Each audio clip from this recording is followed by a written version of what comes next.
Alpha Queen found a ruined temple until the lunar wolf dog awakened something beneath it. I knew my father was dying the moment I saw blood seeping from the corners of his eyes. Not tears, blood, dark, almost black, like something rotting from the inside out. It pooled in the creases of his weathered face as he slept, staining the white silk pillowcase beneath his head. The royal physicians stood in the corner of his bedchamber, whispering in voices they thought I couldn't hear, their faces grave with the kind of resignation that comes when medicine fails and hope dies. I sat beside him on that massive four-poster bed, holding his hand, feeling how cold his fingers had become, how the skin felt paper-thin, as if he were already halfway to becoming a ghost. I am Minerva Emberthorn, Princess of Emberfell, heir to a kingdom carved from the frozen mountains of northern Europe. 28 years old, Alpha-born, trained since childhood to rule. My father, King Aldrich, had been widowed for 15 years, ever since my mother died when I was 13. He raised me to be strong, to be worthy of the crown I would someday wear, but I was never supposed to inherit it like this. Not with him dying in agony, not with the throne slipping through my fingers before I ever had the chance to prove I deserved it. The year was 1555, and our kingdom was at peace, or so everyone believed. The harvests had been good, the borders secure, the people content. But there were always whispers, weren't there? Whispers that a woman shouldn't rule, that the throne should pass to a male alpha, someone stronger, someone more suited to lead. I'd heard those whispers my entire life, felt them like knives against my back every time I walked through the castle halls. My father had always silenced them with his presence, with his absolute confidence in me. But now, watching him convulse in his sleep, watching blood leak from his eyes and nose, I wondered if those whispers had been prophecy all along. The illness had come on suddenly, 3 weeks ago. Night sweats first, soaking through his bedclothes until servants had to change them twice before dawn. Then the headaches, blinding pain that made him cry out. Then the blood, always more blood. The physicians tested everything, tried every remedy in their considerable arsenal. Nothing worked. Nothing even slowed it down. They called it a wasting sickness, some mysterious affliction that had no name and no cure. But I knew better. I'd read enough, studied enough to recognize the signs. This wasn't illness. This was poison. Slow, methodical, deadly poison that burned through him from the inside out. My stepmother, Lady Lara, had been devastated, or so she appeared. She spent every night at my father's bedside, preparing his medicinal teas with her own hands, refusing to let anyone else touch them. She held his hand, whispered soothing words, wept openly in front of the court. Everyone praised her devotion, her selfless love for her husband. I'd always loved her too. After my mother died so suddenly, Lara had stepped into that void, becoming the mother I desperately needed. She'd taught me how to navigate court politics, how to hold my head high when nobles questioned my right to rule, how to be graceful under pressure. I trusted her more than anyone in the world except my father. But there was something wrong, something I couldn't quite name. It gnawed at me in the quiet moments, when I watched her prepare those teas, when I saw how her hands never trembled, how her grief seemed almost rehearsed. And Azrael knew. My lunar wolf dog had always known. Azrael was a gift from my mother, given to me just weeks before she died. Lunar wolf dogs are rare, ancient creatures, more magic than animal. His eyes glowed silver in the moonlight, and he understood everything I said to him. Not just commands, but full conversations. There's a legend that lunar wolf dogs choose only one soul in their entire lives, bonding so deeply that they can sense emotions, share thoughts, even retain memories of everything they witness. Azrael had chosen me when I was just a child, and he'd never left my side since. But he'd always hated Lara. From the moment she came to the castle, he'd growled whenever she approached me, hackles raised, body tense. I'd thought it was jealousy, the way animals sometimes are when someone new enters their territory. I'd scolded him for it, told him to behave. Now, watching my father die, I wondered if he'd been trying to warn me all along. Lunar wolf dogs don't speak in human words. Their warnings come in growls and wary stares. And 13-year-old girls don't understand that kind of language, especially when they're grieving and desperate for someone to fill the void their mother left behind. I couldn't watch my father die. I wouldn't. So I did what any desperate daughter would do. I broke into the forbidden section of the royal library, the one sealed by decree, where ancient texts and dangerous knowledge were kept locked away. I searched for hours, by candlelight, reading through crumbling manuscripts until my eyes burned and my hands were black with old ink. And finally, I found it. A reference to the lunar blood flower, a plant so rare most scholars believed it was myth. It grew only in the depths of the Thornhaven forest, the forbidden woods that surrounded our kingdom, and only under the full moon. Its nectar, the text claimed, could cure any poison, heal any wound, even pull someone back from the very edge of death. The full moon was 3 nights away. I had 3 nights to save my father's life. Lara tried to stop me. When I announced my intention to search for the flower, she clasped my hands in hers, her face pale with concern. "It's too dangerous, Minerva. The forest is cursed. You know the stories. No one who ventures into the Thornhaven depths ever returns unchanged. Please, let me send soldiers, let me—" "No," I'd said, more sharply than I intended. "The moon is full in 3 days. I don't have time to assemble an expedition. I'm going alone. Then at least take guards. I'm taking Azrael. That's enough." Her expression had flickered then, just for a moment. Something cold passed behind her eyes, something I'd never seen before. But then she smiled, squeezed my hands, and nodded. "Of course. You've always been so brave. Your mother would be proud."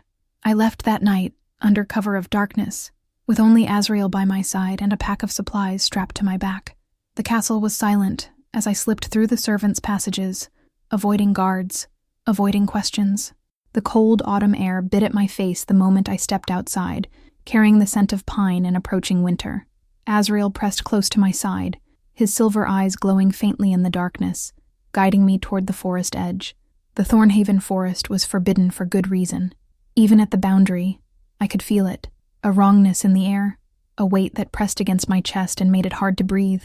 The trees were ancient, massive things with bark like black iron and branches that twisted toward the sky like grasping fingers. No birds sang here, no insects chirped. There was only silence, deep and oppressive, broken occasionally by sounds I couldn't identify. Rustling that came from no wind, whispers in a language I didn't understand, the feeling of being watched by unseen eyes. I followed Azrael deeper into the woods, trusting him to lead me to the lunar blood flower. But he didn't take me where the texts had said the flower grew.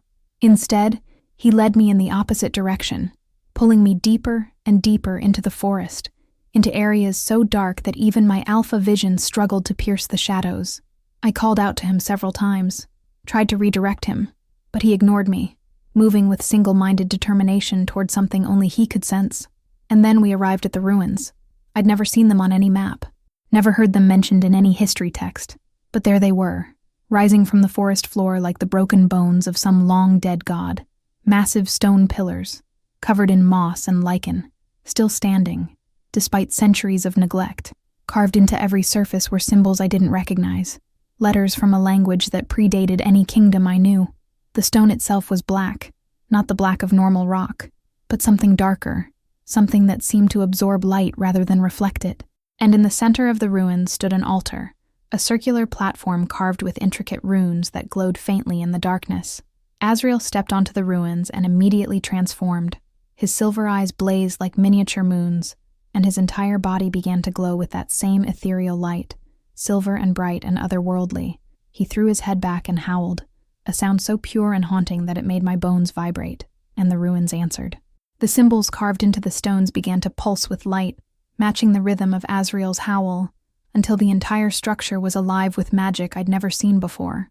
From the center of the altar, a figure materialized.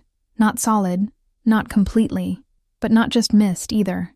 It was a man, tall and powerfully built, wearing clothes I recognized from history paintings, the kind nobles wore 5 centuries ago. His face was sharp and aristocratic, with high cheekbones and a strong jaw, and his eyes were the most unsettling thing about him. They looked at me with such intensity, such focus, as if he could see not just my face but my soul, every secret I'd ever kept, every fear I'd ever hidden. When he spoke, his voice was deep and resonant, carrying an accent I'd only heard in the oldest parts of our language. Finally, 500 years I've waited, 500 years trapped in this prison, and finally you've come. I should have run. Every instinct screamed at me to turn around, to grab Azrael and flee back to the castle, but I didn't. Maybe it was desperation. Maybe it was curiosity. Maybe it was something else, something I didn't have words for yet. I stood my ground, squared my shoulders, and forced my voice to stay steady. I don't know who you are or what you want, but I don't have time for ghosts and legends. My father is dying, and I need to find the lunar blood flower. If you can't help me with that, I'm leaving." He smiled then, a sad, knowing smile that made him look ancient despite his youthful face. He moved toward me, or tried to, but stopped abruptly at the edge of the circular runes on the altar. I realized with a start that he couldn't leave them. He was trapped within that small circle, bound by magic I couldn't see but could feel thrumming in the air around us. "My name is Demetrius Ashbourne," he said, with the kind of formal courtesy that had died out generations ago. "Prince of Ashbourne, heir to a kingdom that no longer exists, cursed to this prison since the year 1055, and I can help you, Minerva Emberthorn. But first, you need to hear a truth that will destroy everything you think you know." How did he know my name? I hadn't told him, but before I could ask, he continued, and his words cut through me like a blade. "Your father wasn't struck by illness. He was poisoned, deliberately, systematically, by someone inside your own castle, someone you love, someone you trust completely." I laughed. I actually laughed, a sharp, bitter sound that echoed off the ruins. "That's absurd. Everyone in the castle is loyal. My father is beloved. No one would dare." "Lady Lara," the name hit me like a physical blow. I felt my knees weaken, felt the world tilt beneath my feet. No, you're lying. You're just a malicious spirit trying to sow discord. Lara has been nothing but devoted. She's the one preparing his medicines, staying by his bedside. She's the one poisoning his tea. That's blasphemy." Demetrius's expression softened, and somehow that was worse than if he'd been angry. "Your stepmother was never your mother's friend, Minerva. She was her rival, her enemy for decades. And 15 years ago, at your mother's birthday celebration, Lara poured poison into Queen Alara's wine. I felt cold, so cold, colder than the autumn night, colder than the forest air, because I remembered that night. I'd been 13 years old, wearing my first formal gown, so proud to be seated at the high table with my parents.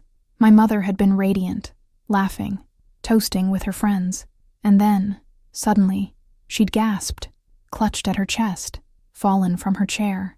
The physicians had called it heart failure, a sudden tragic weakness that no one could have predicted.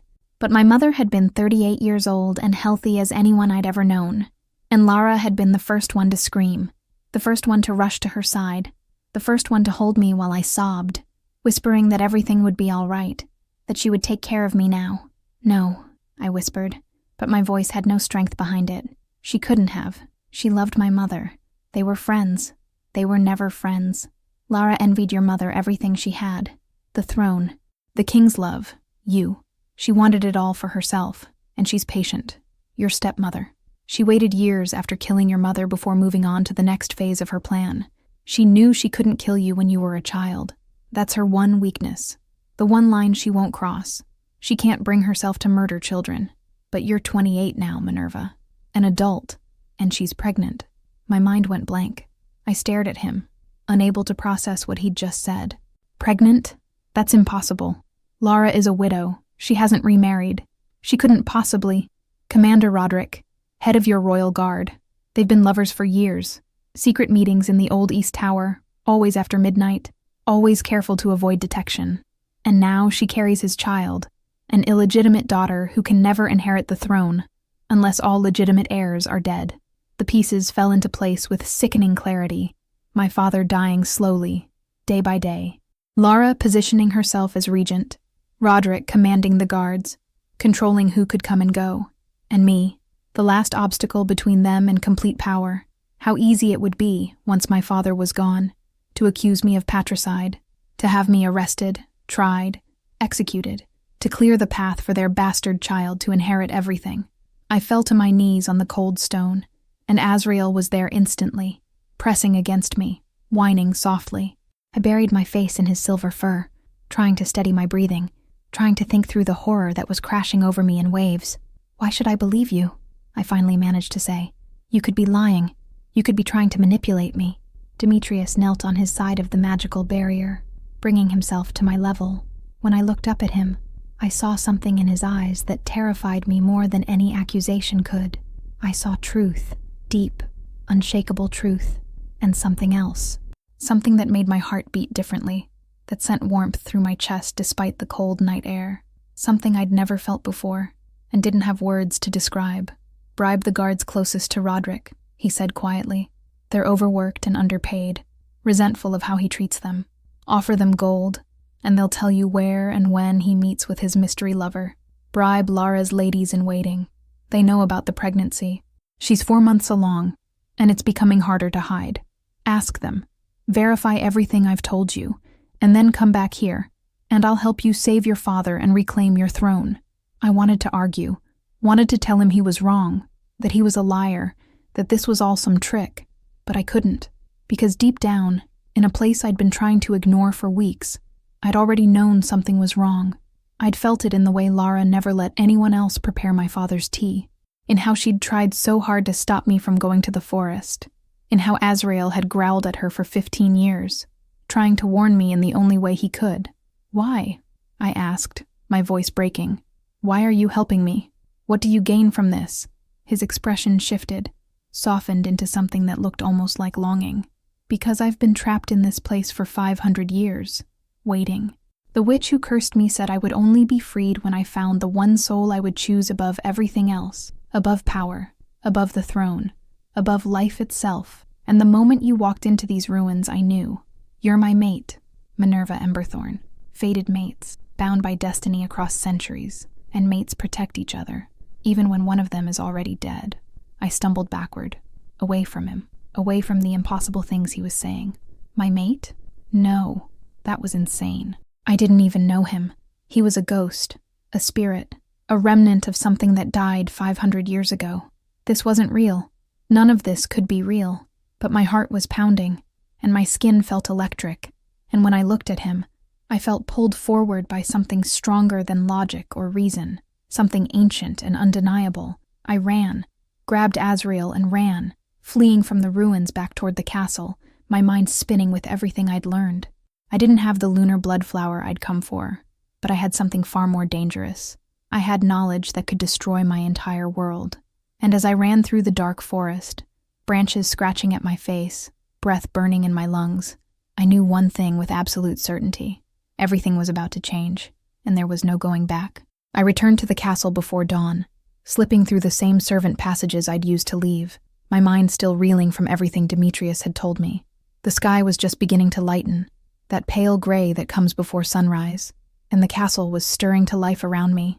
I could hear servants beginning their morning routines, the clatter of pots in the kitchens, the murmur of voices as guards changed shifts. Everything seemed so normal, so ordinary, but I'd seen behind the mask now, and I couldn't unsee it. I made it to my chambers without being noticed, stripped off my forest-stained clothes, and collapsed onto my bed. But I couldn't sleep. Every time I closed my eyes, I saw my mother falling at that dinner table 15 years ago. I saw Lara's face, her false tears, her perfectly rehearsed grief, and I saw Demetrius, trapped in those ruins for 5 centuries waiting for me, calling me his mate, my mate. The concept felt both foreign and somehow right, like a word I'd known my whole life but never spoken aloud. In our kingdom, mate bonds were rare, sacred things. When 2 souls were truly meant for each other, they'd know it instantly, feel it in their bones.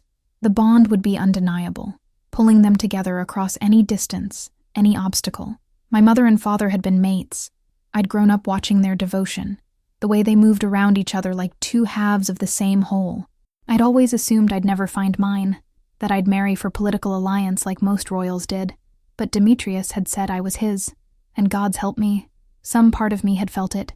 That pull, that recognition, like my soul had been waiting my entire life for someone and finally found him in the most impossible place. I couldn't think about that now. First, I had to verify his claims. If he was lying, if this was all some elaborate manipulation, then I needed to know before I made any accusations that would destroy my family. And if he was telling the truth, if Lara really had murdered my mother and was now poisoning my father, then I needed proof, irrefutable proof that even the most skeptical noble couldn't deny. I got up, washed the forest dirt from my face and hands, and changed into proper court attire. A deep blue gown with silver embroidery, my hair pinned up in the elaborate style expected of a princess. I looked at myself in the mirror, and barely recognized the woman staring back. She looked composed, regal, every inch the future queen. But inside, I was screaming. Breakfast was torture. I sat at the high table with my father, who looked worse than he had the night before, his skin gray and waxy, his hands shaking as he tried to lift his cup. Lara sat beside him, beautiful and solicitous, cutting his food into small pieces, urging him to eat. She wore a loose gown today, I noticed, looser than usual, covering her midsection. "Minerva, dear, you look exhausted," Lara said, her voice dripping with false concern. "Did you sleep poorly?" "I was out searching for the lunar blood flower," I said, forcing myself to meet her eyes. "The forest is vast. I didn't find it, but I'll keep trying." Something flickered across her face. Fear? Relief? It was gone so fast I couldn't be sure. "Perhaps you should rest today. Let me handle your father's care. You've been working yourself to exhaustion." I bet she'd love that. Love for me to step back, to leave everything in her capable, murderous hands. "I'm fine," I said, smiling tightly. "But thank you for your concern." After breakfast, I began my investigation. Demetrius had told me to start with the guards, so that's what I did. I identified 3 men who seemed most likely to resent Commander Roderick. Marcus was young, barely 20, with the kind of ambition that comes from growing up with nothing. I'd seen him drilling the other guards, showing natural leadership, but Roderick had passed him over for promotion twice now, choosing less qualified men who were more loyal to him personally. Gareth was older, married with 3 children, struggling to feed his family on a guard's meager wages. And Thomas was a veteran, gray-haired and weary, who'd served my father faithfully for 30 years, and had been relegated to night watch duty, forgotten and underappreciated. I found Marcus first, in the stables, tending to his horse. He stiffened when he saw me approach, bowing quickly. "Your Highness." "Marcus." I kept my voice low, casual. "I need information and I'm willing to pay for it. Gold. Enough to buy you that commission you've been wanting." His eyes widened. "I don't understand, Your Highness." "What kind of information?" I pulled out a heavy pouch from my pocket, let him hear the coins clink together. "Commander Roderick, I need to know who he's been meeting with privately. Where? When? Everything you know." He looked torn, loyalty warring with ambition and probably a healthy dose of resentment. "Your Highness, I serve the crown loyally. I'm not asking you to betray the crown.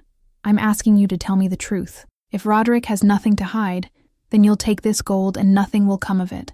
But if he's doing something that threatens my father, threatens this kingdom, then I need to know." Marcus swallowed hard, glanced around to make sure we were alone, and then nodded slowly. "The East Tower, the abandoned one. Every Tuesday and Friday night, after midnight. He goes there with someone, a woman, I think, always veiled, always careful. I've seen them twice from my patrol route." "How long has this been happening?" "Years, Your Highness. At least 3, maybe more." I handed him the pouch. "If anyone asks where you got this, you found it in the forest. Understood?" "Yes, Your Highness." He clutched the gold like it was salvation itself. I found Gareth next, in the armory, sharpening blades. His story matched Marcus's almost exactly. The East Tower, always after midnight, always the veiled woman. And 3 weeks ago, he'd seen something else. Roderick carrying a heavy chest up to the tower, struggling under the weight. "Gold. I'd bet my life on it," Gareth told me, pocketing his own pouch gratefully. "Enough to buy a farm, maybe more. Wondered where a guard commander got that kind of wealth." Thomas was the last, and he gave me the final piece. "Saw Lady Lara coming down from that tower once about a month ago. Dawn it was. She thought no one was watching, but I was ending my shift. She had her hood up, trying to hide her face, but I recognized her walk. Always did wonder what the king's wife was doing in an abandoned tower at dawn. 3 guards, 3 confirmations. Demetrius had been telling the truth about the secret meetings. Now I needed to confirm the pregnancy. Lara had 3 ladies-in-waiting who attended her constantly. 2 of them, Helena and Catherine, were completely loyal to her, had been with her since before she married my father. But the 3rd, Isolde, was different. She was young, barely 18, and I'd noticed how she flinched whenever Lara's voice rose, how her hands sometimes shook when she was helping Lara dress. I'd always assumed she was just naturally nervous. Now I wondered if there was more to it. I found Isolde in the sewing room, alone, mending one of Lara's gowns.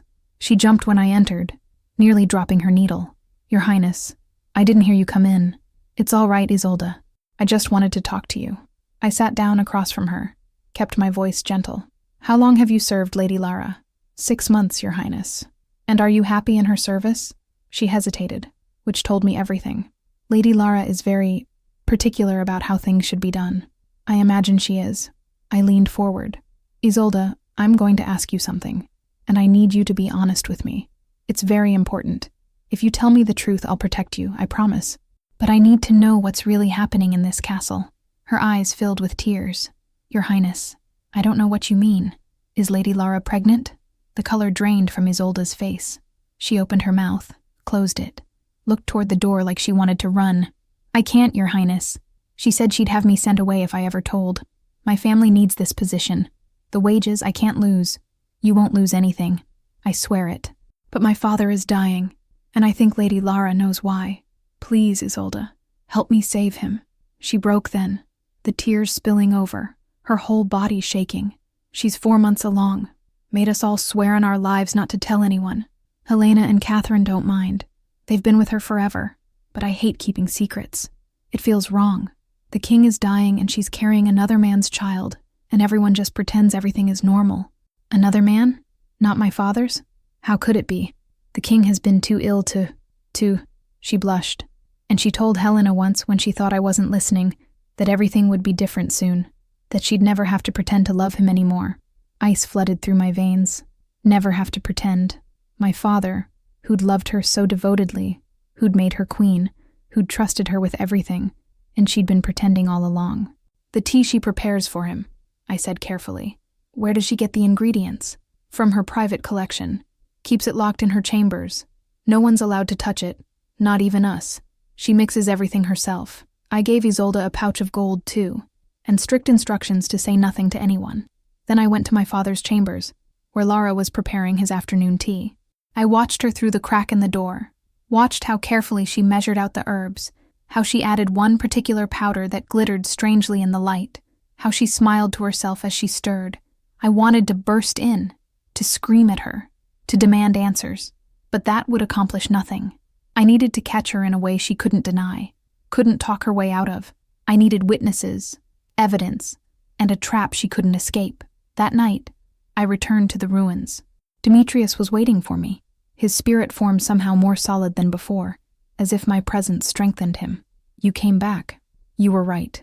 About everything. The guards confirmed Roderick's meetings in the East Tower. The ladies-in-waiting confirmed the pregnancy. I watched Lara poison my father's tea with my own eyes. He closed his eyes, and I could see the weight of his relief. Then you believe me now. I believe you. But believing you and proving it to the court are different things. Lara is beloved. Roderick commands the guard. If I make accusations without absolute proof, they'll say I'm mad with grief, that I'm trying to defame her to secure my own power. I need more than words. I need to catch them together, publicly, in a way they can't deny. "The moon ball," Demetrius said. 3 nights from now, on the full moon. It's tradition, yes? Even with your father ill, the court will expect it to continue. I nodded. The moon ball was one of our kingdom's oldest traditions, a celebration held on every full moon to honor the moon goddess. My father had maintained it even in his illness, though he no longer attended. The entire court would be there, every noble, every servant, everyone of importance. During the ball, Demetrius continued, you send false messages, one to Roderick, supposedly from Lara, calling him to an urgent meeting in the East Tower. One to Lara, supposedly from Roderick, same location. They'll arrive expecting to see each other, but you'll be there first with witnesses. Catch them together, expose the pregnancy publicly, and their conspiracy falls apart. And the proof of poison? Meeting secretly and being pregnant is scandal, but it's not proof of murder. Bring me a sample of the tea she prepares. My magic allows me to see through objects, to see what's been done to them, by whom, and when. I can show you the moment she added poison. I can make that moment visible to others. But you're a spirit. The court won't accept testimony from... There's magic in these ruins, he interrupted. Magic powerful enough to make me corporeal again. Not permanently, not without a price, but long enough to testify before your court. Long enough to save your father and see justice done. What price? I asked, and something in his expression made my stomach tighten. He looked away. We'll discuss that later. First, focus on the trap. Save your kingdom. Expose the traitors. The rest can wait. But I didn't want it to wait. I stepped closer to the magical barrier that separated us, until I could feel the warmth radiating from where he stood. Why won't you tell me? Because if I tell you now, you might not go through with the plan, and your father needs you to be strong, to be focused. Please, Minerva, trust me a little longer. I wanted to press, but he was right. My father's life hung in the balance. I had 3 days to set the trap, 3 days to gather evidence, 3 days to save everything I loved. I spent those 3 days preparing. I recruited 4 nobles I trusted absolutely, men who'd served my father loyally for decades, and who'd known my mother well. Lord Ashford, Lord Pemberton, Lady Blackwood, and Lord Stirling. I told them I'd discovered a conspiracy, that I needed their witness at the moon ball, but gave them no details. They agreed without hesitation, their loyalty to the crown absolute. I practiced forging Lara's handwriting and Roderick's, copying letters from the royal archives, until I could mimic their styles perfectly. The notes I wrote were brief, urgent. Meet me in the East Tower immediately after the first dance. We've been discovered. Burn this after reading. I sent a servant I trusted to steal a sample of Lara's tea preparation, the special herbs she kept locked away. It wasn't hard. The servant simply waited until Lara left her chambers, picked the lock, and took a small vial of the glittering powder. I hid it in my own rooms, wrapped in silk, waiting. And every night, after everyone was asleep, I returned to Demetrius. We talked for hours, and with each conversation, I felt the pull between us growing stronger. He told me about his life 500 years ago, about the kingdom he'd been meant to rule, about the witch who'd cursed him when he rejected her love. I told him about growing up without my mother, about the pressure of being the only heir, about the loneliness of knowing I'd probably marry for politics rather than love. You feel it, don't you? He said on the second night, his voice soft. The mate bond. It's growing stronger the more time we spend together. I couldn't deny it. Every time I left the ruins, I felt pulled back. Every time I looked at him, I felt something in my chest shift and settle, like a puzzle piece finally finding its place. I don't understand how it's possible. You're a spirit. You've been dead for... I'm not dead. I'm trapped between life and death, suspended by the curse. Close enough to life that the mate bond can still form, still grow. And mates are eternal, Minerva. They transcend death itself. I pressed my hand against the barrier, and he matched it from his side. I couldn't feel his skin, couldn't touch him, but the warmth was there, the connection. When this is over, I whispered, when my father is safe and Lara is exposed, can you be free? His expression darkened. There's always a price for freedom, always a sacrifice. Then tell me what it is. Let me help you. Not yet, he said, and the sadness in his voice made my heart ache. Soon, I promise. The night of the moon ball arrived. The castle was transformed, silver decorations hanging from every surface, candles lit in elaborate patterns to honor the moon goddess. I wore a gown of midnight blue silk with silver threads that caught the light when I moved, my hair crowned with a circlet that had been my mother's. I looked every inch the future queen, poised and confident. But inside, I was terrified. My father was too ill to attend, which meant I would open the ball alone, the first dance given to whoever I chose. Lara stood near the throne, radiant in a gown of deep green that was loose enough to hide her pregnancy, playing the devoted stepmother. Roderick was across the room in his commander's uniform, standing at attention, his eyes occasionally flickering to Lara when he thought no one was watching. I'd sent the false messages an hour ago, timed perfectly. As soon as the first dance ended, they'd both slip away to the tower, believing they were meeting each other for some urgent crisis. And I'd be there waiting with 4 noble witnesses to see everything.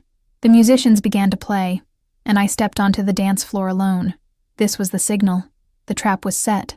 All I had to do now was spring it and watch everything I thought I knew about my life shatter into pieces. I danced through the first song, alone as tradition demanded when the king couldn't attend. And then, precisely as planned, I saw Lara excuse herself, claiming she needed to check on my father. I saw Roderick leave his post, gesturing to his second-in-command to cover. They moved separately, carefully, trying not to draw attention. I waited exactly 1 minute, and then I followed. Lord Ashford, Lord Pemberton, Lady Blackwood, and Lord Stirling trailing behind me. We moved through the castle corridors swiftly and silently, climbing the stairs to the abandoned East Tower. The door was unlocked, and I could hear voices from inside. Lara's voice, sharp with confusion. Roderick's, equally confused. I pushed the door open. They stood in the center of the dusty room, face to face, clearly in the middle of trying to figure out who had called whom. Lara's hand was on her stomach, an unconscious protective gesture.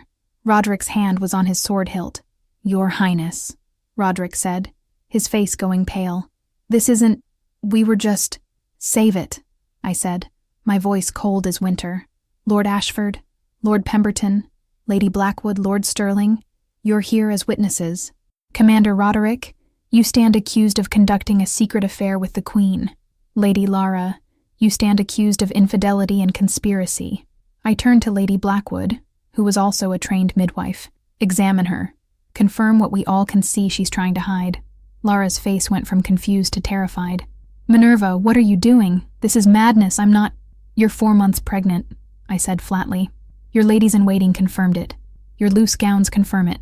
And unless my father has miraculously recovered in the last few hours, that child isn't his."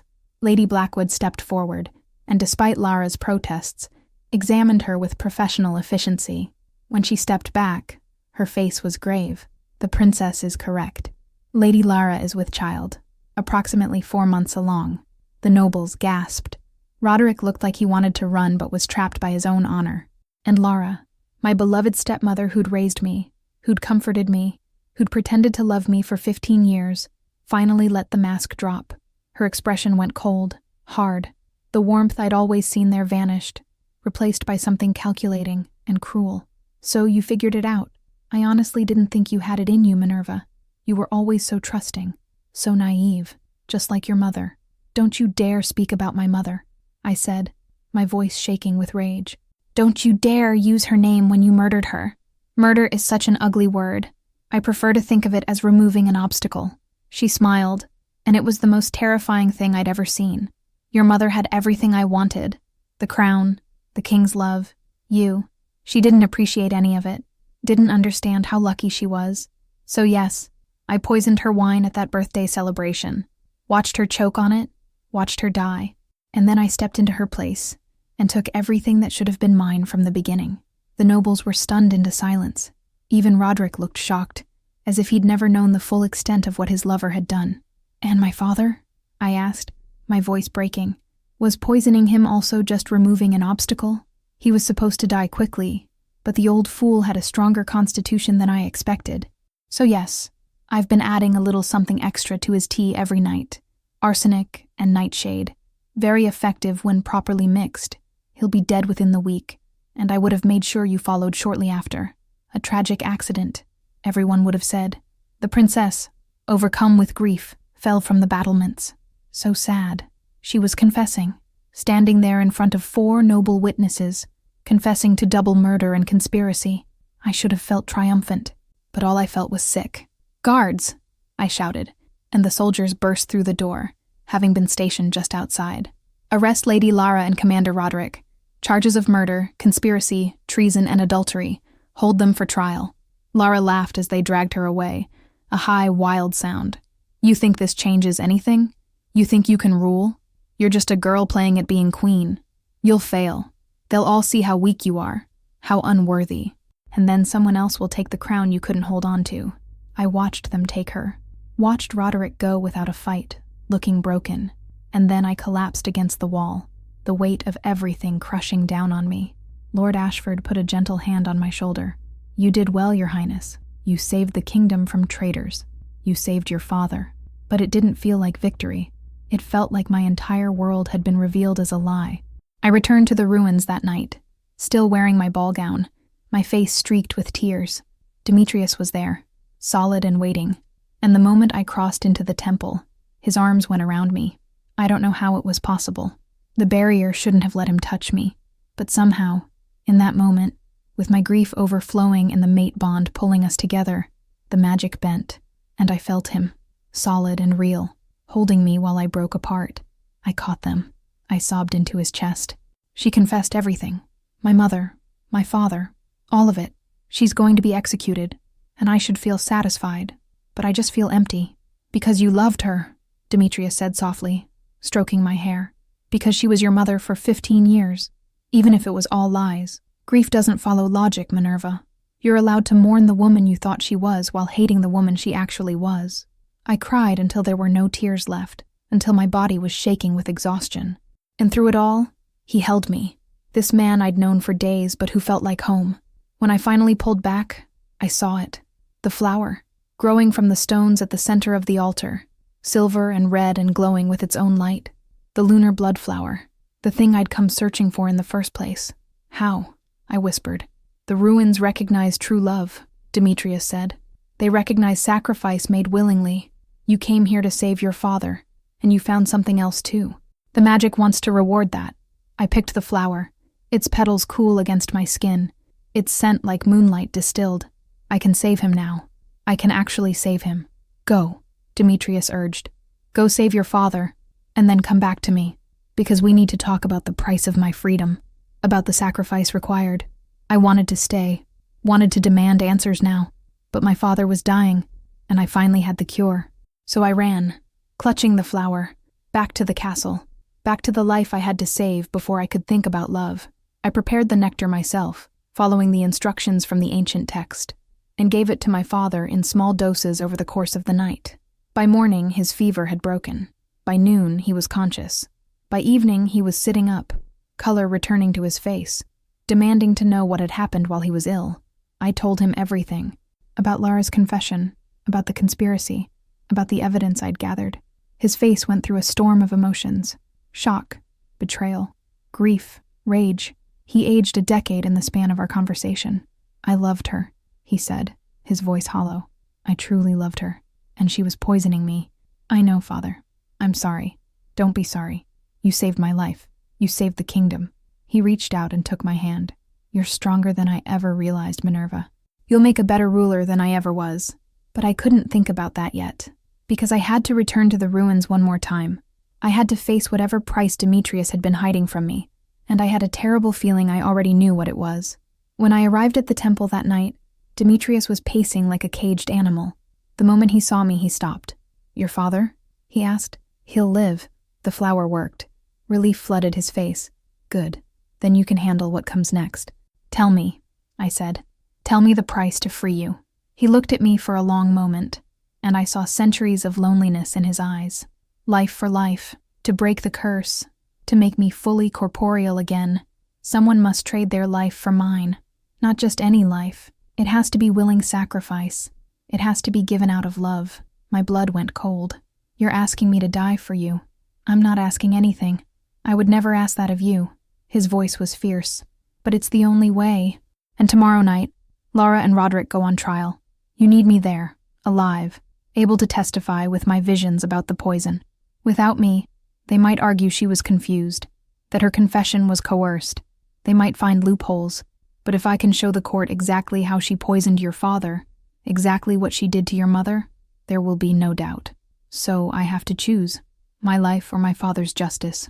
No, he said, stepping as close to the barrier as he could. You don't have to choose anything. I'm telling you this so you know the truth, so you can make whatever decision is right for you. If you walk away from me now, I'll understand. I'll spend another 500 years here and never blame you for it. I looked at him.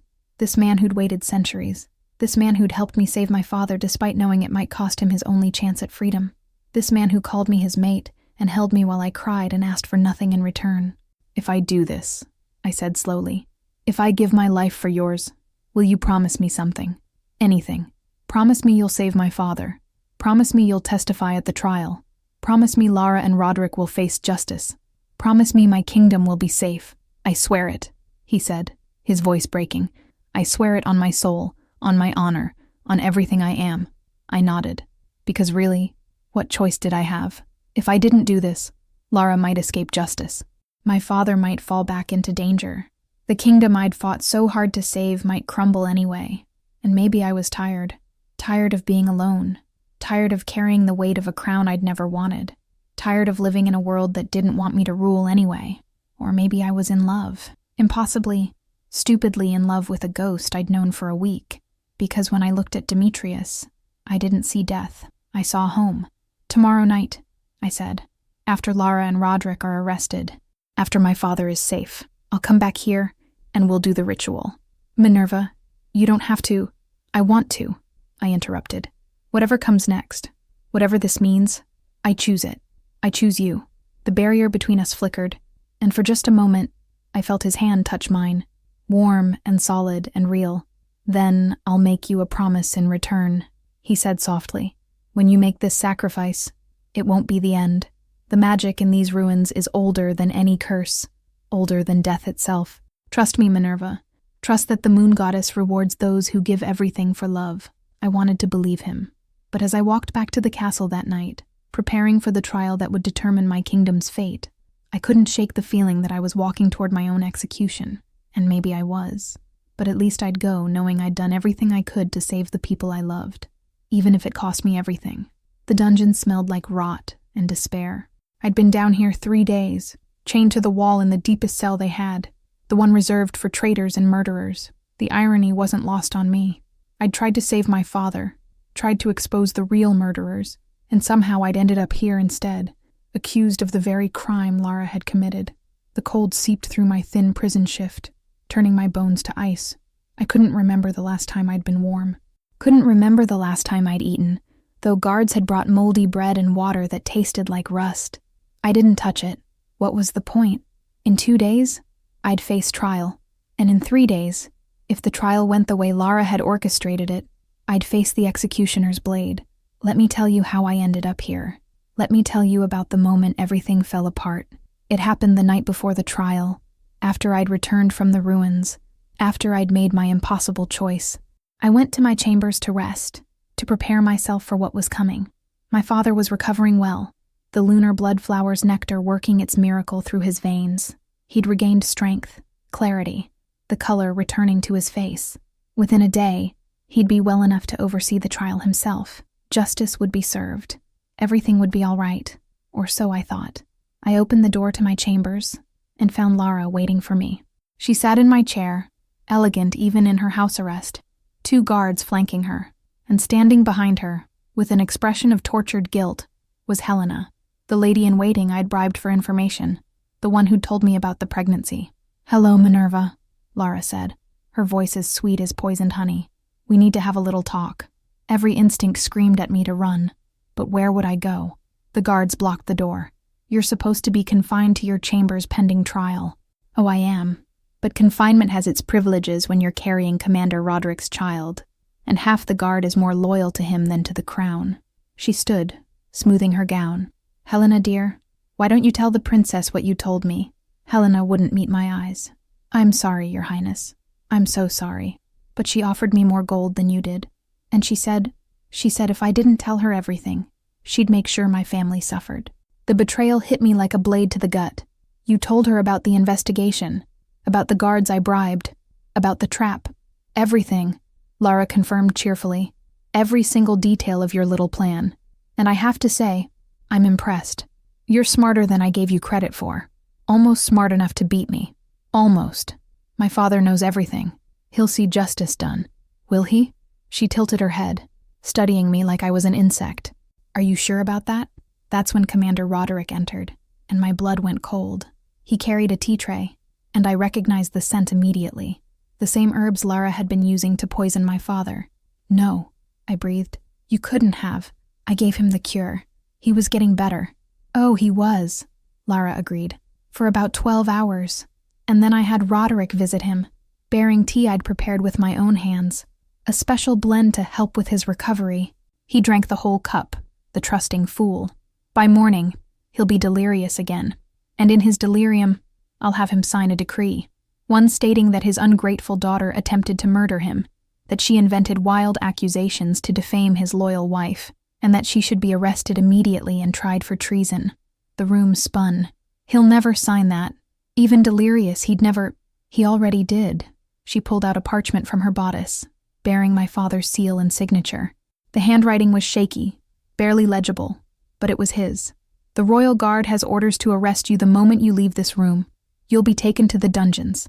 And in 3 days, after a swift trial where every witness will mysteriously remember how suspicious you've been acting, how obsessed with power, how resentful of your stepmother, you'll be executed for patricide."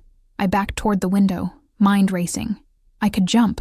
It was 3 stories down, but I might survive. Might escape to the ruins, To Demetrius, to— I wouldn't, Roderick said, drawing his sword. Guards are stationed below. You'd be caught before you hit the ground. Trapped. I was completely trapped. Why? I asked, looking at Lara. Why go to all this trouble?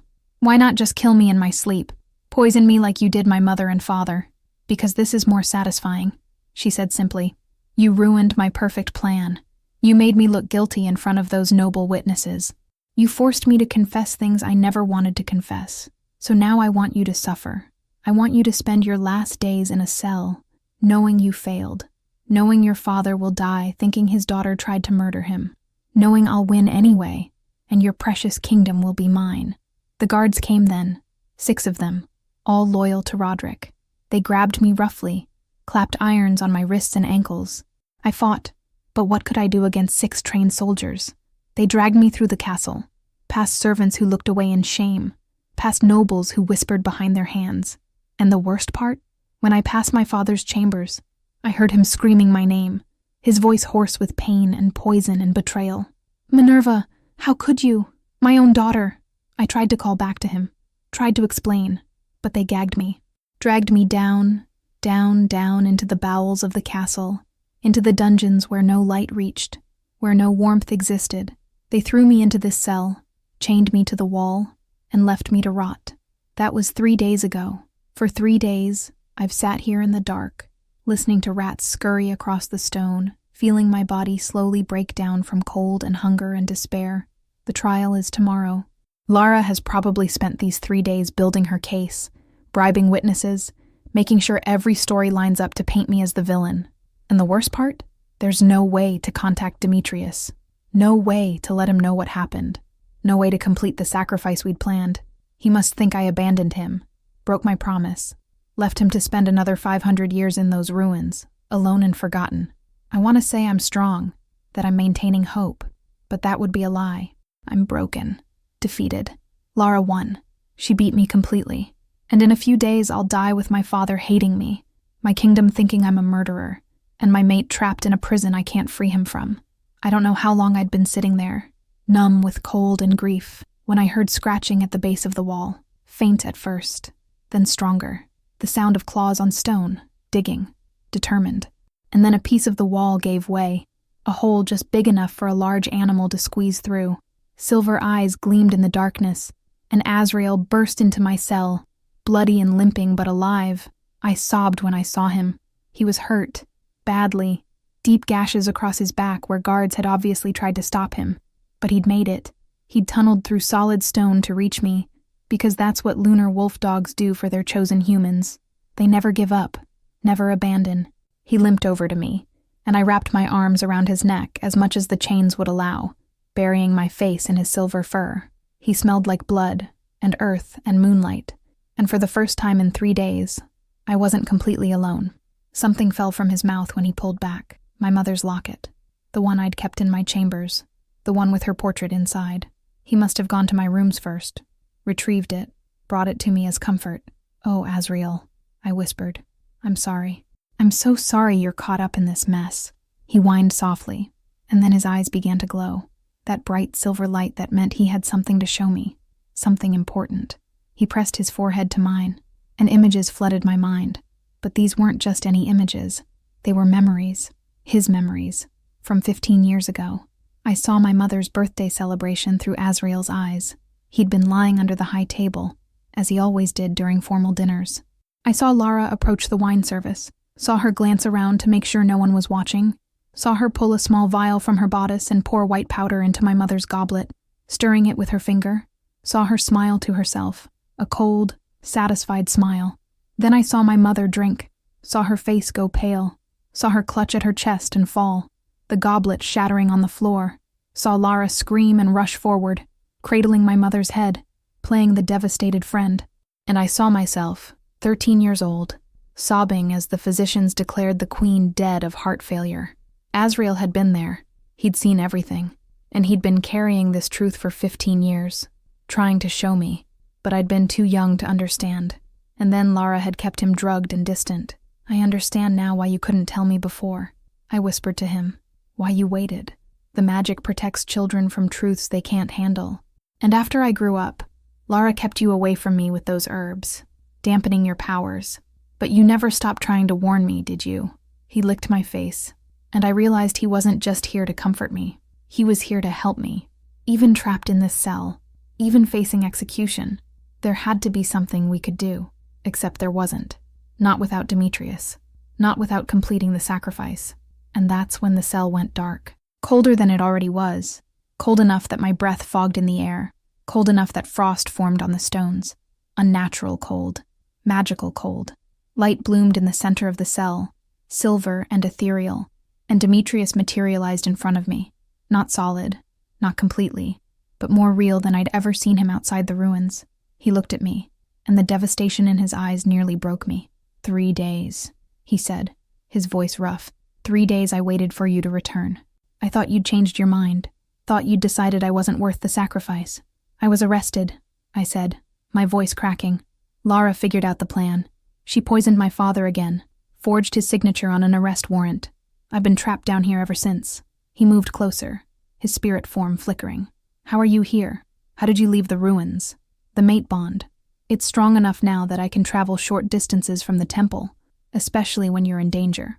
I felt your despair, felt you giving up, and I had to come, even if it cost me the last of my strength. You shouldn't have, I said, but even as I protested, I was grateful.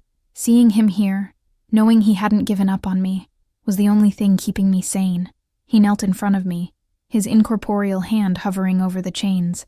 I can't break these. I'm not solid enough, but I need you to listen to me very carefully. There's still a way to save this. A way to save your father, expose Lara, and free me from the curse. But it requires the sacrifice. Tonight. Now. How? I'm chained in a dungeon. The ritual requires me to be at the ruins. The ruins are just a focus point. The real magic is in the bond between us. In the willing sacrifice of love. We can do it here. You drink the potion made from Azrael's blood mixed with your tears, just as we'd planned. Your life force transfers to me through our mate bond. You die. I live. And once I'm corporeal, I can break these chains, escape this dungeon, and testify at your trial. My trial. I laughed bitterly. I'll be dead. What does it matter? It matters because I won't let Lara win, even if I have to rule this kingdom in your stead, even if I have to spend the rest of my life making sure your name is cleared and your sacrifice honored. But Minerva, you need to understand something. If you do this, if you make this sacrifice, you'll become what I was. A spirit bound to those ruins, trapped between life and death for as long as the magic holds. My stomach dropped. You never told me that part, because I was selfish. Because I wanted freedom so badly I was willing to let you take my place. But now, looking at you, knowing what it means, I can't ask that of you. I can't let you trade one prison for another. I looked at him. This man who'd been honest with me from the start about everything except the one thing that mattered most.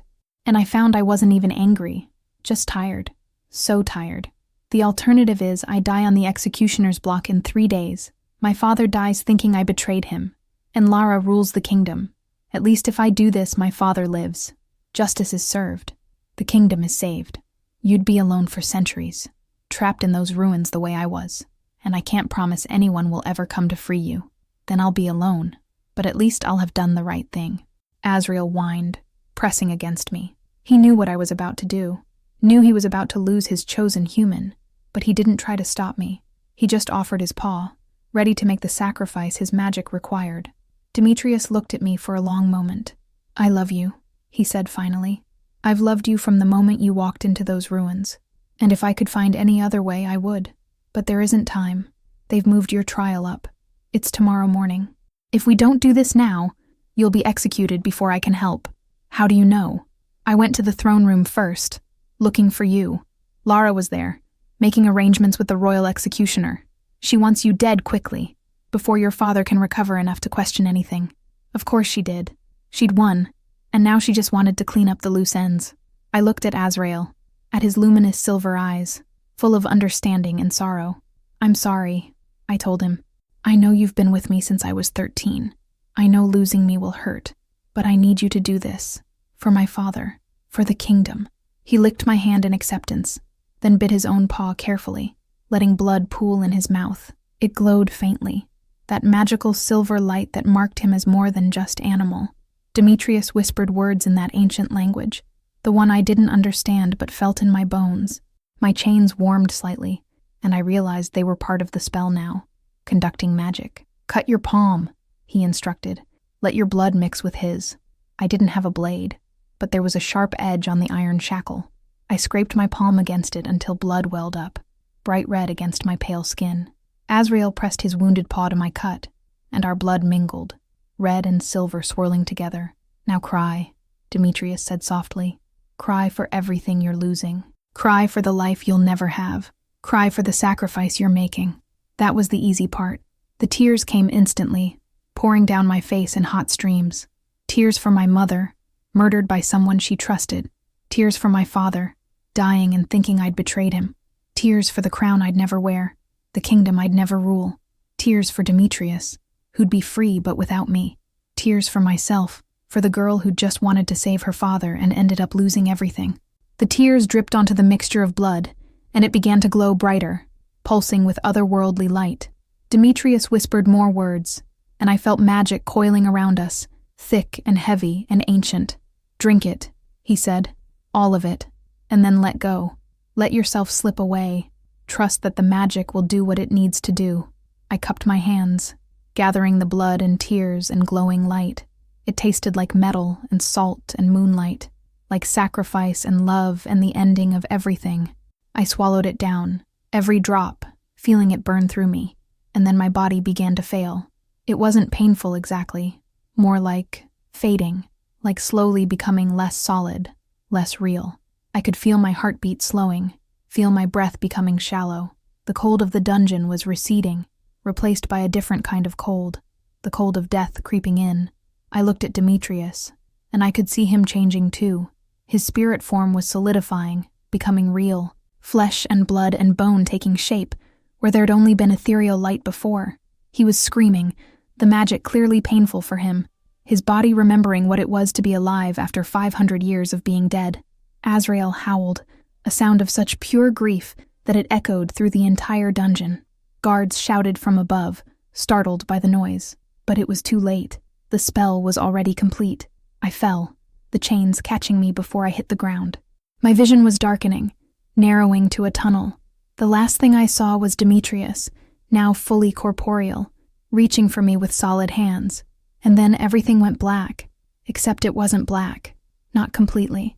I opened my eyes and I was standing in the temple ruins. But they weren't ruins anymore. They were restored, magnificent, the way they must have looked 500 years ago before time and neglect tore them down. Pillars reached toward a sky that wasn't quite day or night, existing in some twilight space between worlds.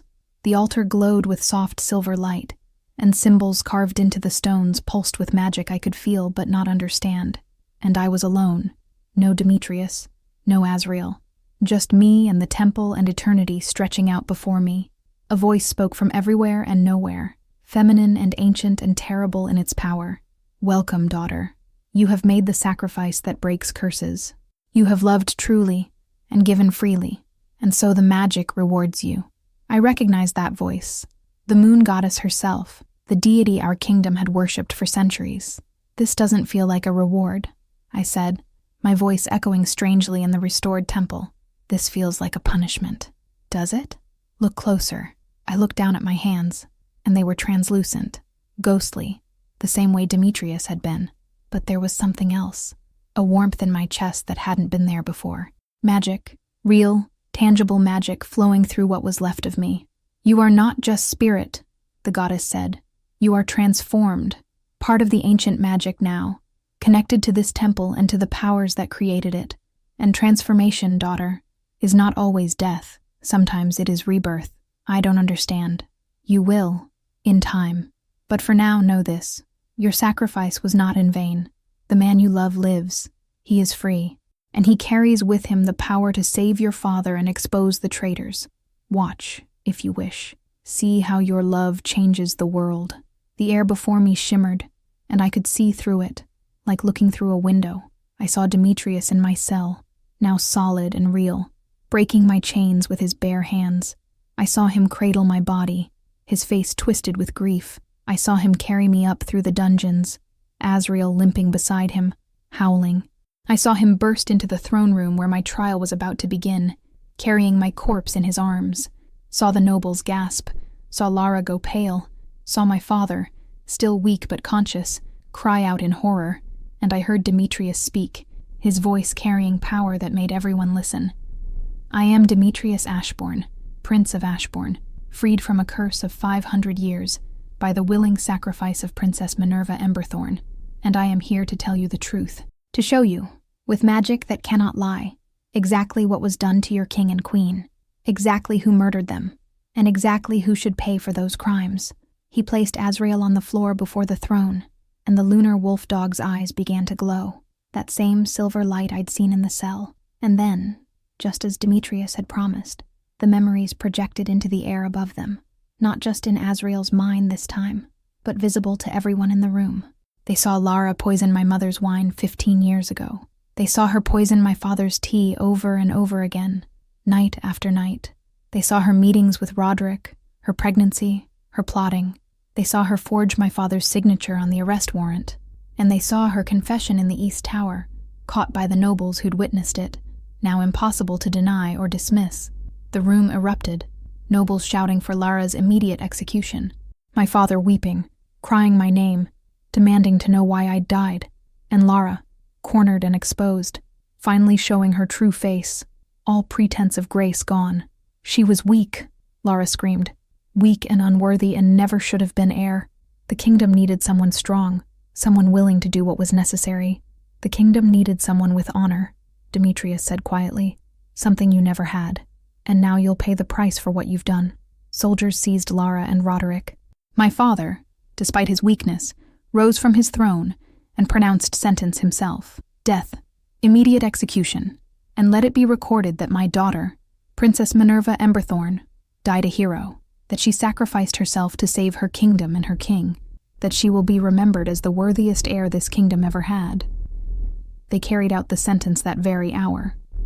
I watched through the goddess's window as Lara and Roderick were led to the executioner's block.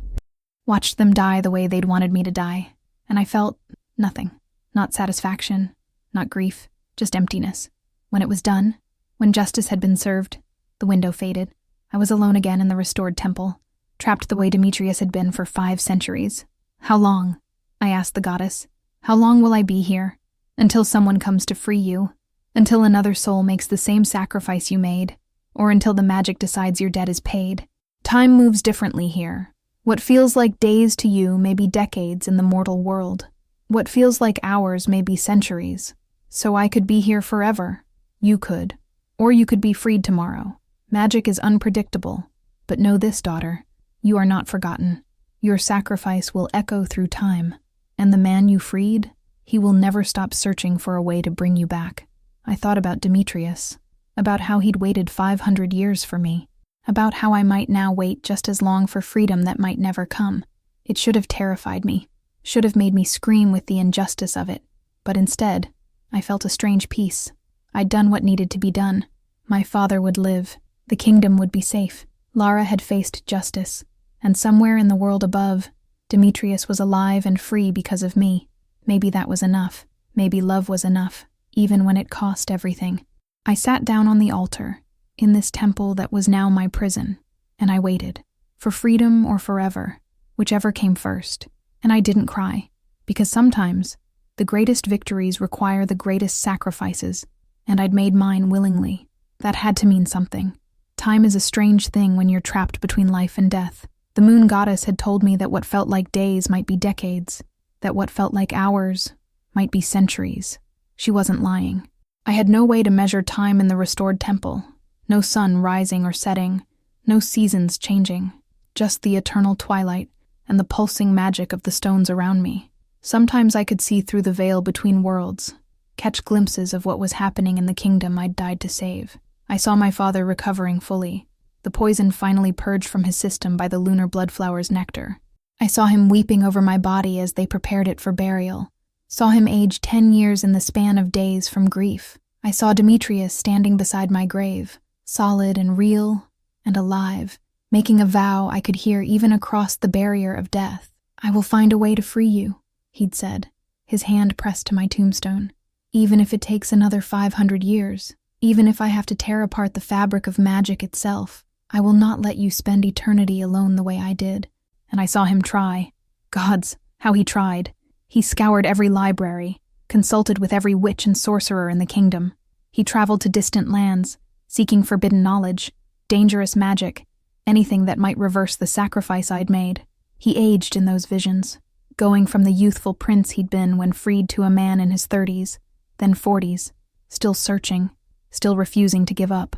My father eventually abdicated, unable to rule while drowning in grief. He made Demetrius king in my stead, recognizing him as my chosen mate and therefore rightful heir.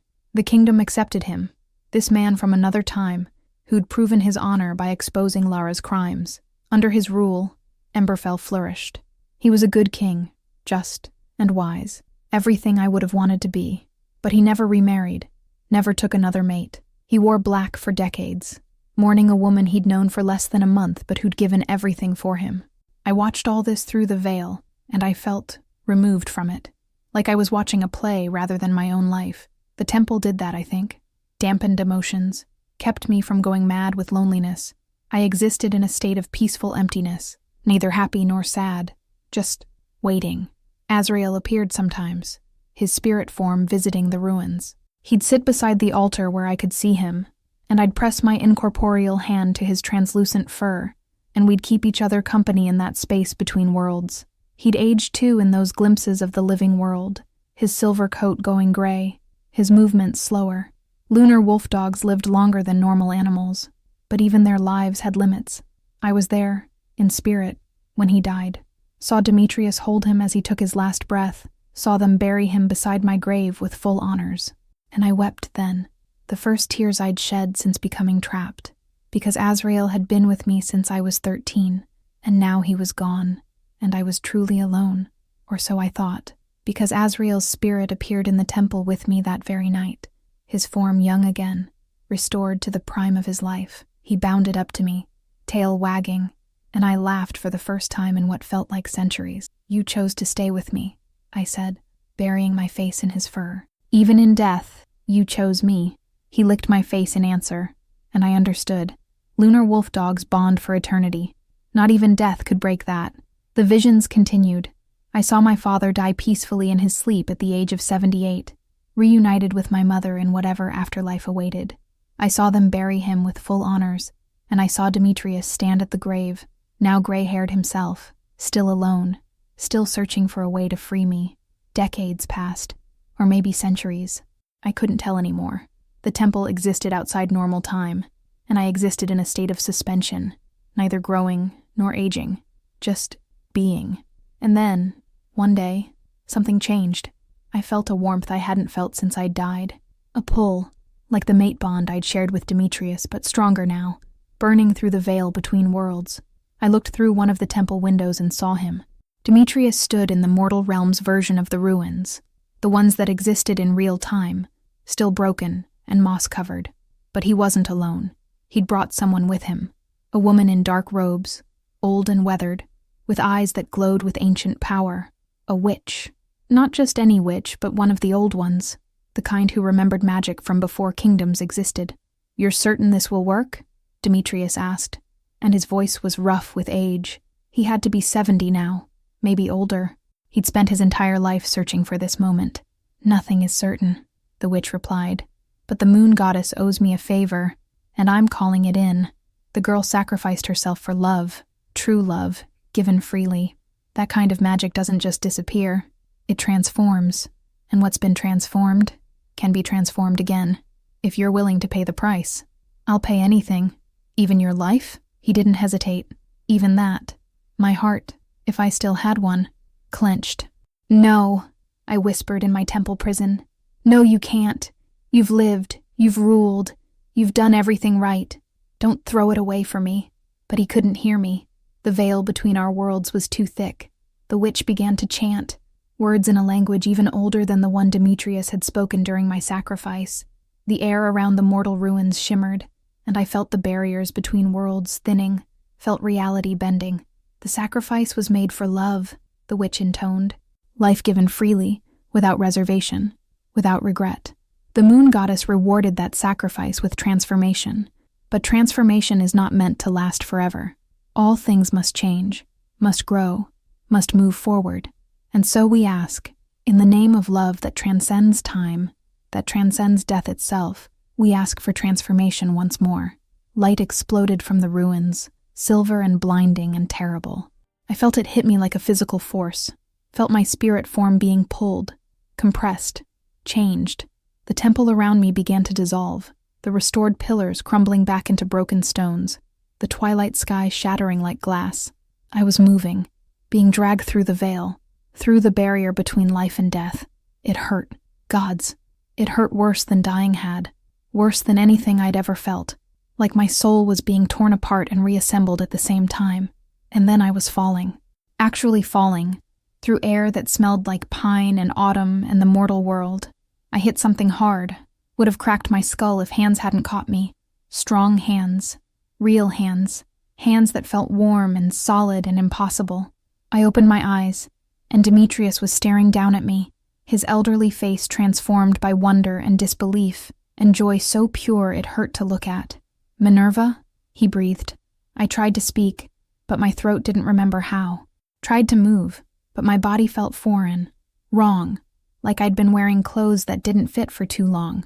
But I was solid, real, breathing air that burned in lungs I'd forgotten I had. The witch stood over us, looking exhausted but satisfied. It worked. The moon goddess accepted the counter-sacrifice. But there are rules. There are always rules.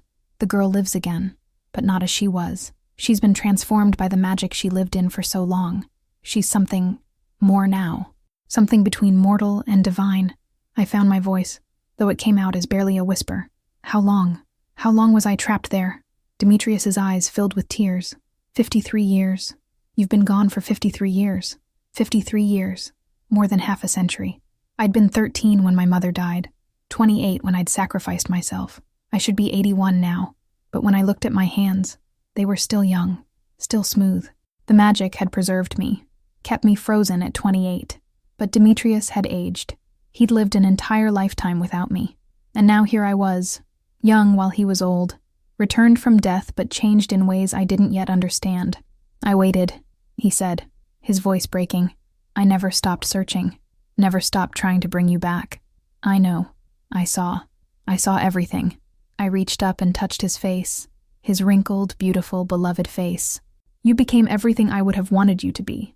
A good king, a just ruler. You honored my sacrifice by living well. I honored nothing.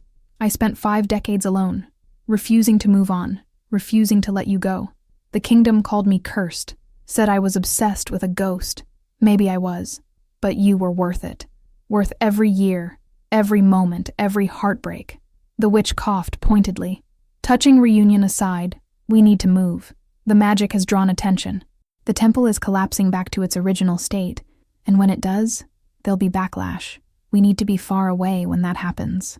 Demetrius lifted me effortlessly despite his age, holding me like I weighed nothing. And perhaps to him I did. Perhaps compared to the weight of 53 years of grief, my physical body was nothing at all. We fled the ruins just as they began to implode, magic collapsing in on itself in a cascade of silver light. I watched over Demetrius's shoulder as the temple that had been my prison for half a century crumbled into nothing, into less than nothing, into dust that scattered on the wind. And I felt relieved. Not grateful to be free, exactly. Just relieved that it was finally over, that I could stop waiting, that I could start living again, whatever that meant now.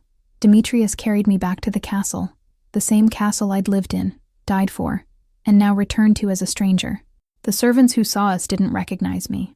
How could they? I'd been dead for 53 years. Anyone who'd known me was elderly now or dead themselves. But my father's chambers had been preserved as a shrine, and my own rooms remained untouched, exactly as I'd left them the night Lara had me arrested. Demetrius took me there, laid me on my own bed, and just looked at me, like he couldn't quite believe I was real. "What now?" I asked, because I genuinely didn't know. I'd been resurrected into a world that had moved on without me. My father was dead. My mother was dead. Azrael was, well, his spirit form had manifested beside the bed, tail wagging, which was something at least. But everyone I'd known, Everyone I'd loved except Demetrius was gone. Now, he said slowly, we figure it out together. If you want to. If you don't hate me for letting you stay trapped that long, for taking so many years to find the witch who could bring you back. Hate you? I sat up, took his aged hands in my young ones. Demetrius, you spent your entire life trying to save me. You mourned me for over half a century.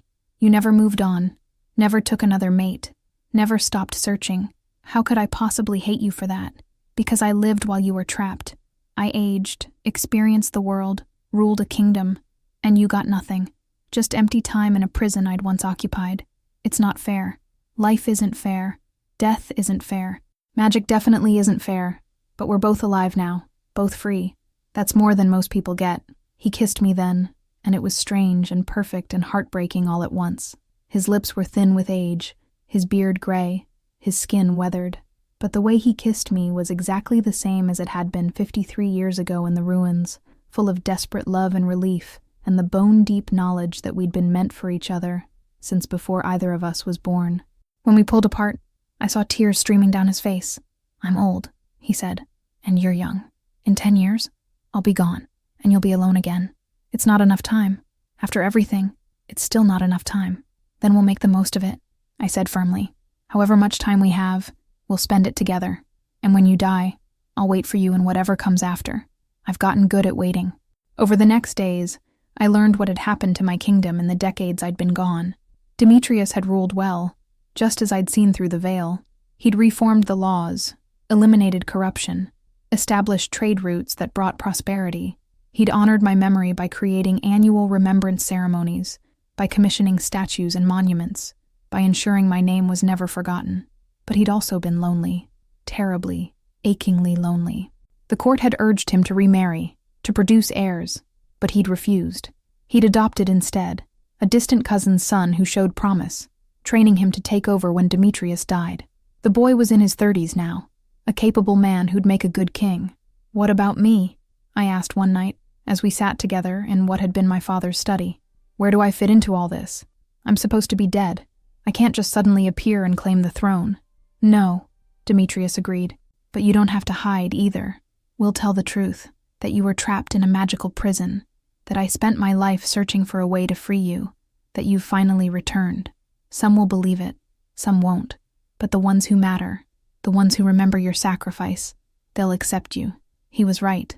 When we made the announcement, when I appeared before the court for the first time in 5 decades, there was shock and disbelief, but also joy, because I'd been remembered as a hero, a princess who died to save her kingdom, and now I was back, living proof that sometimes sacrifice is rewarded. Not everyone accepted it, of course.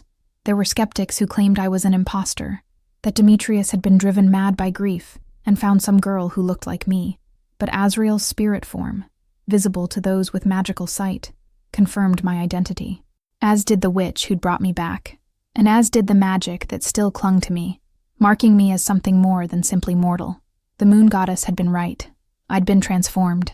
I could feel it in the magic that now flowed through me, in the way I could see beyond the veil sometimes, in how I didn't seem to age day by day the way other people did. The temple had changed me fundamentally. I wasn't quite human anymore, wasn't quite spirit. I was something in between, something new. Demetrius proposed that we finally marry properly, with full royal ceremony. He wanted the kingdom to recognize me, not just as the returned princess, but as his mate, his queen. The wedding was beautiful, grand, everything a royal wedding should be. I wore white and silver, he wore the crown he'd earned, and when we were pronounced king and queen consort, the entire kingdom celebrated. But the happiness was bittersweet, because Demetrius was dying, not dramatically, not suddenly, just fading the way elderly people do. His body giving out after 7 decades of life. We had 5 years together, 5 precious years where I was his wife, his queen, his mate. We ruled together, made decisions together, loved each other as deeply as 2 people possibly could. And every night, I held him and felt grateful for every moment, even knowing it was temporary. He died peacefully, in his sleep, with me beside him, 78 years old, the same age my father had been. His last words were, "Thank you for waiting. Thank you for coming back." I had him buried beside my grave, the one they'd dug for me 53 years ago when they'd thought I was truly dead. His headstone read, Demetrius Ashbourne, King of Emberfell, devoted mate to Minerva Emberthorn, who waited 53 years and loved for eternity. And I didn't cry at his funeral, because I knew something the rest of the kingdom didn't. I could see beyond the veil now, could sense the spaces between life and death, and I knew Demetrius wasn't truly gone. He was waiting for me, the same way I'd waited for him. When my time came, whenever that was, we'd find each other again. I ruled alone after that, with the adopted heir serving as my regent for practical matters, but me holding ultimate authority.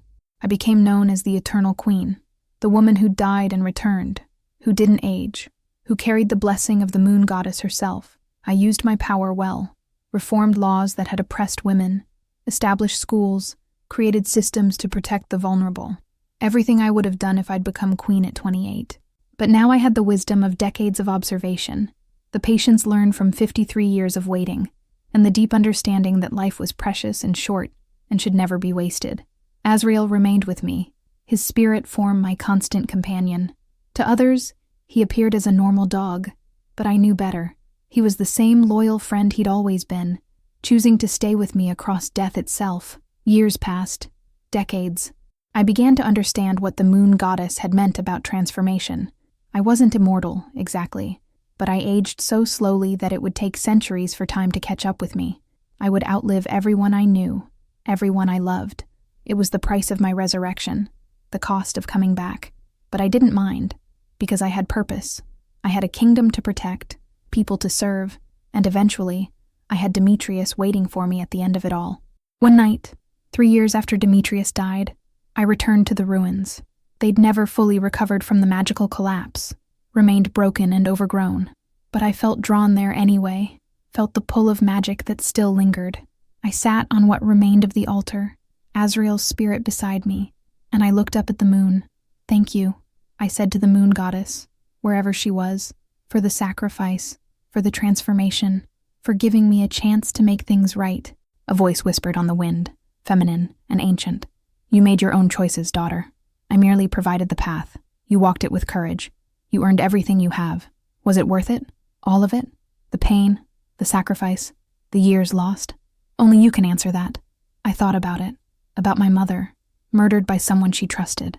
About my father, saved by my sacrifice. About Lara and Roderick, brought to justice. About Demetrius, freed from his curse. About the kingdom, prospering under my rule. About all the lives I'd touched, all the people I'd helped, all the changes I'd made. Yes, I said finally, it was worth it. Every moment, every sacrifice. Because sometimes, the only way to save everything you love is to give up everything you are. The moon goddess didn't answer, but I felt her approval, warm as sunlight, gentle as moonlight. I stayed in the ruins until dawn, thinking about Demetrius, about my parents, about everyone I'd lost and everyone I'd saved. And when the sun finally rose, painting the sky in shades of pink and gold, I smiled, because here's what I'd learned in 53 years of being trapped between life and death. Love doesn't end. Sacrifice isn't waste. And sometimes, the greatest victories require the greatest costs. I'd died for love. I'd waited in darkness for decades. And I'd returned transformed, powerful, eternal. They say I found ruins and awoke something beneath them. But the truth is deeper than that. The ruins found me, and what awoke wasn't just buried under ancient stones. It was buried inside me all along. Power I always had but never knew. Strength I always possessed but never accessed. Destiny I was always meant for but never claimed. Until I had no choice. Until I was forced to choose between living as a coward or dying as a queen. I chose death, and through death I found life. Through sacrifice I found power. Through loss I found everything that truly mattered. I wear the crown now, eternal and unaging, ruling a kingdom I died to save. And every night, when I close my eyes, I can feel him, Demetrius, waiting for me in whatever comes after this life, patient as he always was, loving as he always was. And someday, when my purpose here is done, when I've ruled long enough and changed enough lives and made enough difference, I'll let go. I'll cross that veil one final time, and he'll be there, young again, smiling, ready to spend eternity together the way we were always meant to. Until then, I rule, I serve, I remember, and I never, ever forget that sometimes sacrifice isn't the end. Sometimes it's the beginning of something far greater than we could ever imagine, the beginning of forever.